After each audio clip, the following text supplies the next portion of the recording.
सफेद फुल आहे, ते फुल आज उन्हाच्या प्रकाशाने सुकले आणि मगाशी दादा म्हणले की आम्ही सावरू शकलो नसतो, आम्ही आत्महत्या केली असती, कारण की आज आमच्या कुटुंबाचा, आमच्या सर्वांचा, आमच्या गावकऱ्यांचा आनंद आज आमच्याकडून हिरावून घेतलाय.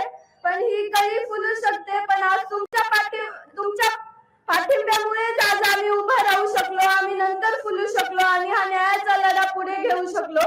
आणि आपल्याला न्याय हा मिळवायचा आहे, त्यासाठी तुम्ही मानवतेच्या नात्याने किंवा सर्वांनी एकत्र येऊन आमच्या कुटुंबाच्या पाठीमागे राहिलात. मी तुमच्याकडे एकच विनंती करते की तसेच तुम्ही आमच्या कुटुंबाच्या पाठीमागे राहा आणि तुम्ही सर्वांनी आम्हाला खूप सहकार्य केले, असं सहकार्य करा.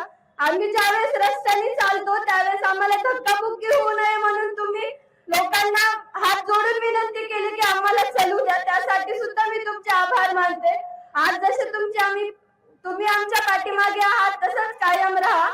आणि आज आम्हाला फक्त चलताना धक्काबुक्की लागते, आम्ही रस्त्याने नीट चालू शकत नाहीये, तरी पण तुम्ही आम्हाला सहकार्य करतात. पण माझा एक प्रश्न आहे, जे आरोपी असतील किंवा माझ्या वडिलांची हत्या ज्यांनी केली त्यांना मी एक विचारते, का तुम्ही माझ्या वडिलांना इतकं छळ करून मारलं? आज आम्ही फक्त रस्त्याने चलत असताना आम्हाला धक्काबुक्की लागते, पण त्यांना त्यावेळेस किती वेदना झाल्या असतील त्याचं मला उत्तर पाहिजे. त्यांना तुम्ही इतक्या वेदना करून मारलं. आणि मी स्वतःला खूप भाग्यशाली समजते की मी देशमुख कुटुंबाची मुलगी आहे, माझ्या आई वडिलांची मी लेक आहे,